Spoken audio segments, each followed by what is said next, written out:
Pembangkit listrik tenaga surya wis pasti ragatnya mahal, guys. Dan kalian harus mengeluarkan budget ekstra. Jadi ya kantongan bisa tipis toh, guys. Nah, begini, guys. Jadi untuk mula-mula belajar pembangkit listrik tenaga surya yang bisa menambang listrik dari matahari kita gitu ya. Itu sebenarnya kita bisa mulai dari kecil-kecilan, cilik-cilian seperti ini. Nah, ini kan cuman 20 ribuan untuk ngecas baterai-baterai ya cilik-cilian seperti ini juga gitu, guys. Bisa baterai HP, bisa baterai bekas laptop ya, semuanya bisa, guys ya. Tapi kalian harus ya memulai dengan modal biarpun cilik-cilian, biarpun kecil-kecilan. Nah, di video ini aku membahas ya guys, mau membahas seputar 3 macam pembangkit listrik tenaga matahari yang paling mendasar dan perlu kita pahami biar tidak salah sesuai tujuannya. Nah, di sini saya menyiapkan skemanya seperti ini. Ini namanya PLTS atau pembangkit listrik tenaga surya yang bertipe off-grid. Nah, pembangkit listrik tipe off-grid ini cuman simple banget rangkaiannya. PV itu fotovoltaik ya guys, itu adalah panel surya, singkatannya PV, dan SCC adalah solar charger controller, ini alat untuk ngecasnya. Nah, pertama itu seperti ini ya, dari panel surya lewat SCC ngecas ke aki. Siang atau malam bisa dipakai untuk beban DC atau masuk dari aki ke inverter lalu ke beban AC. Nah, beban DC biasanya kan lampu ada, pompa air DC juga ada, bebas. Ini banyak banget, ada TV, terus ada kipas angin, ada lampu. Tentunya disesuaikan bebannya dengan akinya. Jangan sampai aki tersiksa, cuman itu. Terus sekarang PLTS on grid. Nah, PLTS on grid ini yang paling efisien ya guys, paling efisien. Nah, kenapa kok efisien? Karena PLTS on grid itu tidak membutuhkan aki. Jadi kita tidak perlu ganti aki. Nah, jadi di sini ada PV masuk ke grid inverter namanya, grid inverter.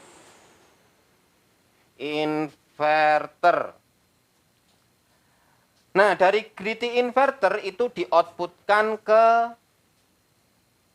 stop kontak yang ada di rumah kita atau jaringan PLN. Nah, cuman simple seperti ini. Tapi ada kekurangannya, yaitu kalau PLN-nya padam ya ikut padam guys. Jadi malam-malam gitu padam ya ikut padam juga gitu. Karena grid inverter ini bekerja terhadap arus PLN juga. Terus ada kekurangannya juga, yang kedua, itu kita harus ganti meteran di rumah kita, itu meteran Exim. Ya. Meteran Exim ini meteran ekspor impor. Jadi kalau misalnya kita dapat listrik dari langit, dari matahari, kemudian membantu menghidupkan seluruh perangkat rumah dan ada energi sisa karena perangkat rumah kita itu kecil yang dipakai di siang hari, maka sisanya ini akan dirubah menjadi token, ibaratnya gitu guys ya. Jadi token pulsa buat kalian bisa dipakai di malam hari. Nah, ini yang paling efektif, jadi paling tidak rugi dalam ber-PLTS. Nah, tinggal menanyakan umurnya ini berapa lama panel suryanya. Misal 10 tahunkah, 20 tahunkah, atau 30 tahunkah. Nah, kalau sistem seperti ini ya udah kalian bikin panel suryanya yang merek-merek bagus, kalian bisa cari merek-merek yang bagus. Jadi ini pandangan umum aja ya guys, spesifiknya nanti kalian bisa browsing-browsing di YouTube.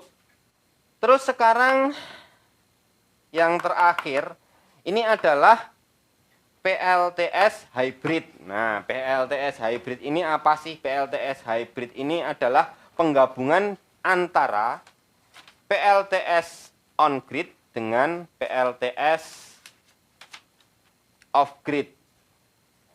Jadi dua sistem ini digabungkan jadi satu yang dinamai dengan hybrid gitu.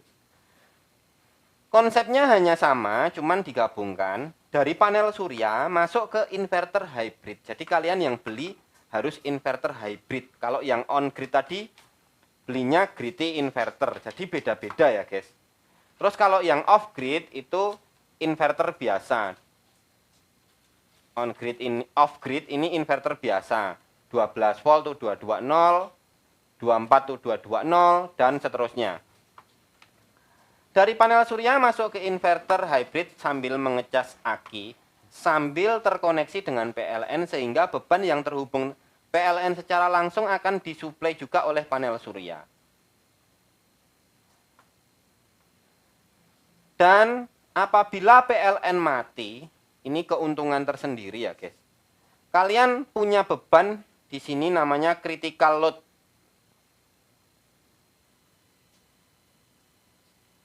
Jadi kalian punya beban AC listrik 220 yang tentunya bisa kalian hubungkan di sini.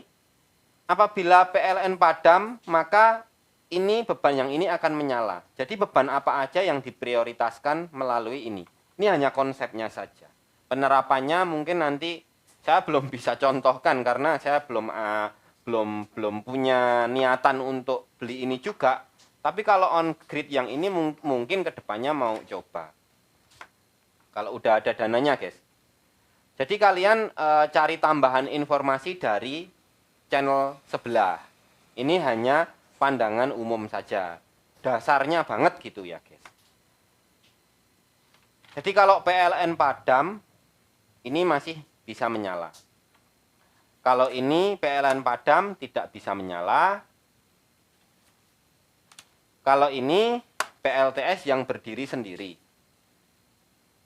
Kalau kalian mau koneksi ke PLN, berarti pakai ATS. Jadi kalau PLN mati, dia switch sendiri ke panel surya, beban seluruh rumah kalian. Tapi cocoknya kalau spek-spek yang besar untuk mengcover rumah ya spek ya yang besar juga guys, 800 WP ke atas gitu ya guys. Kalau masih kecil-kecil ya kayak punya aku nggak mampu lama-lama, cuman dipakai sebentar aja buat cover rumah. Aku aja paling kalau mati listrik kan ya misal 2 jam ya, cuman segitu aja. Dan PLTS ku nyalanya ya cukup lama karena dipakai 24 jam, tapi kan bebanku ringan guys, cuman 40 watt sampai dengan 60 watt. Paling tinggi 100 watt, cuman itu. Nah, tentukan untuk kalian gimana cara atau cocok mana untuk keperluan kalian bagi yang punya budget. Bagi yang pemula, terutama yang low budget kayak saya yang baru nyoba-nyoba, kalian bisa pakai panel surya 1 WP, 2 WP, 3 WP sampai 10 WP atau sesuaikan budget kalian pokoknya. Itu pakai yang off grid, pakai aki. Nyobanya pakai ini. Terus kalau pakai 100 WP, pakai inverter grid bisa nggak? Ya bisa, sama aja. Nanti tetap bantu PLN. Tapi kalau nggak pakai meteran Exim, misal bebannya itu lebih besar, misalnya ini besar ya, PV-nya 1000 watt misal gitu. Ininya ya 1000 watt gitu.